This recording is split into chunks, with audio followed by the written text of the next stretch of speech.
حضرت مولانا خدا بخش خیر پوری ملتان کی گلی میں جا رہے تھے تو ایک کتی بھونکی مولانا کو، تو مولانا چلے گئے، واپس آئے تو وہ کتی مری ہوئی تھی۔ مولانا اس کتیا کے پاس کھڑے ہو گئے اور کتیا میں نے تجھے کچھ نہیں کہا، یہ تو میرے خدا غیور سے برداشت نہ ہو سکا کہ تو اس کے بندے کو بھونکی کیوں ہے۔ اگر مولانا خدا بخش خیر پوری کو کتی بھونکے تو سلامت نہ رہے اور حضور کے بارے میں کوئی بندہ بات کر دے۔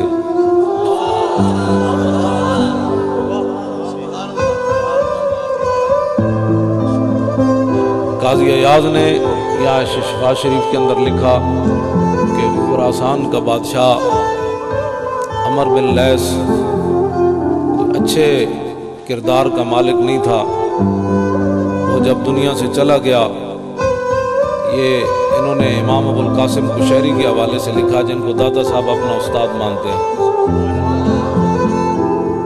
انہوں نے کہا کہ وہ مر گیا دنیا سے، تو کسی کو خواب میں نظر آیا تو فقیل له ما فعل رسول اللہ ما فعل اللہ بکا، پھر اس سے پوچھا گیا کہ بتاؤ اللہ نے تیرے ساتھ کیا معاملہ کیا؟ فقال غفر علی، کہا کہ مجھے تو بخش دیا گیا۔ فقال بماذا، نے کہا کہ کیوں تیرے اچھے اعمال تو نہیں تھے؟ سنیں ذرا، ہم ناموس رسالت پر بات کیوں کرتے اور انہوں نے کانفرنس کیوں رکھی؟ اس نے کہا ہوا یہ کہ سعید تو ذروۃ جبل یومن، ایک دن میں پہاڑ کی چوٹی پر چڑھا، فاشرفت علی جنودی، میں نے نیچے اپنا لشکر دیکھا، فاعجبتنی کثرتہم، مجھے اپنا بڑا لشکر نظر آیا تو مجھے اس پر بڑی خوشی ہوئی، تعجب ہوا، لیکن تعجب صرف ہوا نہیں، فتمنیت انی حضرت رسول اللہ فعنتہ ونصرتہ، پھر میرے دل میں خیال آیا کہ آج میرے پاس اتنا بڑا لشکر موجود ہے، کاش کہ میں حضور کے زمانے میں ہوتا تو حضور کی مدد کرتا۔ یہ صرف دل میں خیال آیا۔ تو قاضی ایاز فرماتے ہیں کہ فشکر اللہ لی ذالک وغفر علی، اللہ نے میری اس تمنا اور آرزو کی بڑی قدر کی، شکر مانا قدر کرنا کسی کی، بڑی قدر کی، اور اللہ نے اس وجہ سے مجھے بخش دیا۔ صرف دل میں حضور کی مدد کا خیال آئے، مدد کرے نہیں، صرف خیال آئے، وہ کسی کو بتائے بھی نہیں، تو اللہ اس کو بھی بخش دے۔ اور جو حضور کی عزت اور ناموس کے لیے اس طرح سینہ تان کر میدان میں آئے گا تو کیا اللہ تعالیٰ اس سے ناراض ہو جائے گا کہ میرے نبی کی عزت کے لیے تو کیوں آیا؟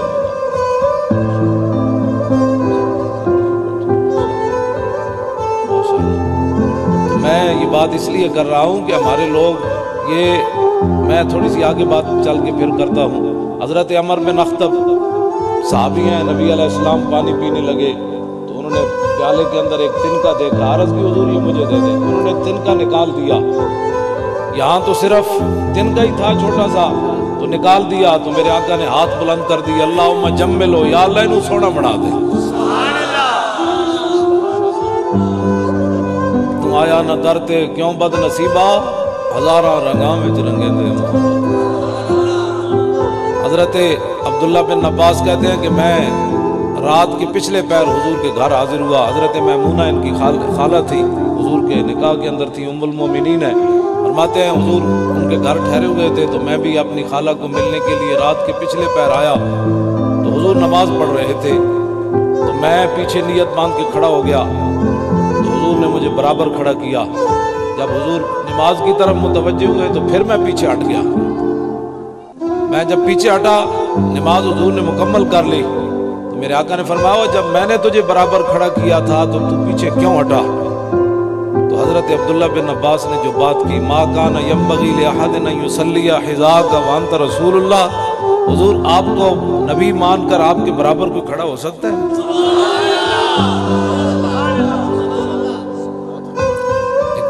عشق اپنے فیصلے کرنے میں خود بڑا دلیر ہوتا ہے، حالانکہ حضور نے تو برابر کھڑا کر دیا، عشق نے فیصلہ کیا کہ نہیں پیچھے جاؤ۔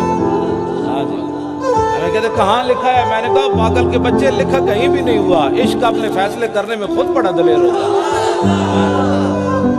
لکھنے کا کیا مطلب ہے؟ حضور نے تو امام الانبیاء نے تو مسئلے کے مطابق ان کو برابر کھڑا کر دیا، لیکن عشق نے پیچھے ہٹا دیا۔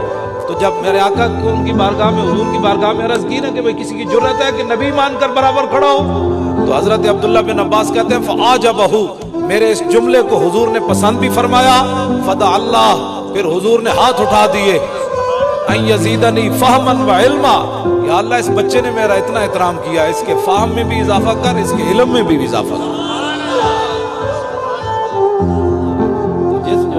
جس کے دل میں ادب احترام نہ، اس کا کوئی علم ہے، اس کا کوئی فہم اور ادراک ہے؟ اعلیٰ حضرت بریلوی رضی اللہ تعالیٰ عنہ آپ سے ایک فتویٰ پوچھا، انہوں نے کہا جی ایک مولوی نے تقریر کر حضور کو یتیم کہہ دیا، تو آپ نے فرمایا اس مولوی کو سمجھ نہیں آئی، اس نے کیا بات کر دی؟ حضور اقدس یہ اس کو علم کہتے ہیں، اس نال بندہ جلا کتا ہی والے جس کے دل میں حضور دی عظمت کوئی نہ ہو، اس مولوی نو کی کرنا ہے، اس انسان نو کی کرنا ہے؟ علم ہوئے تو امام احمد رضا بریلوی جو ہوئے، اتنی گل ہوتے امام احمد رضا دا قلم ٹھیل پیا، فرمایا اس مولوی حضور دے بارے گل کی تھی، حضور اقدس قاسم النعم مالک الارض رکاب امم موتی منم قسم قیم ولی والی علی عالی کاشف القرب رافع الرتب معین کافی حفیظ وافی شفیع شافی عافی غفور جمیل عزیز جلیل وہاب کریم غنی عظیم خلیفہ مطلق حضرت رب مالک الناس دیان العرب ولی الفضل جلی الافضال رفیع المثل ممتنع الامثال صلی اللہ تعالی علیہ وسلم۔ میں حضور کی یہ شان ہے، اس مولوی نے کیا بات کر دی حضور کے بارے؟ رخ دن ہے یا مہر سما، یہ ہے قل انما انا بشرم پڑھنا، یہ تم پڑھتے ہو؟ اعلیٰ حضرت بریلوی فرماتے ہیں رخ دن ہے یا مہر سما، یہ بھی نہیں وہ بھی نہیں، شب زلف یا مشک خطا، یہ بھی نہیں وہ بھی نہیں، خورشید تھا کس زور پر کیا بڑھ کے چمکا تھا کمر، بے پردہ جب وہ رخ ہوا، یہ بھی نہیں وہ بھی نہیں۔ یہ ہمارے بزرگ ہیں جن نے حضور کی شان بیان کی ہے۔ آج ہماری قوم ہر ایک کی بات سن لیتی ہے، میں نے کہا ان چمکتے ہوئے چہرے بیٹھے ان کی بات سنو، یہ ہمارے علماء بیٹھے ان کی بات سنو، میں ہر ایک کی سن لیتا ہوں۔ میں نے کہا تو پاگل کا بچہ ہر ایک کی سن لیتا ہے، تو ہر دکان تو سودا نہیں لینا، دین ہر بندے تو سن۔ آج ہمیں ناموس رسالت کانفرنسیں کرنے کی ضرورت نہیں تھی اگر آپ بیدار ہوتے تو، یہ ضرورت ہمیں روزانہ آپ کو پڑھانی پڑتی ہے یہ بات۔ دیکھو جی 70 زخم لگے ہوئے، آج تک مسلمان ایک تقریر سن کے وہ نشہ اتر جاندہ۔ آج تک میرے جائے مولوی پولیس دی ایک ہتھکڑی ویکھ کے تے جناب کہنا نہیں میرے کہنے کا یہ مطلب نہیں تھا، میں بات کی ہے، یہی حضور کی شان ہے جو میں نے کی ہے بات۔ آج ہمارے لوگ جناب تھوڑے سے سخت حالات دیکھ کر تو اپنا پتہ نہیں ان کا نشہ کیسے اتر جاتا ہے۔ یہ محبت رسول کا تو نشہ ایسا ہے جو مرنے کے بعد بھی نہیں جاتا۔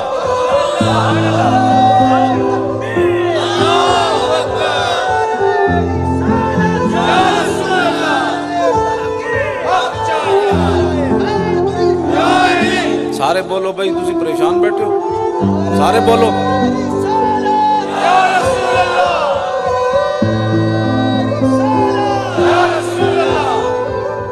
یہ نشہ ایسا نہیں ہے کہ جو تھوڑی سی کسی پر دباؤ آ جائے یا حالات کیسے ہو جائیں تو بندے کا نشہ اتر جائے۔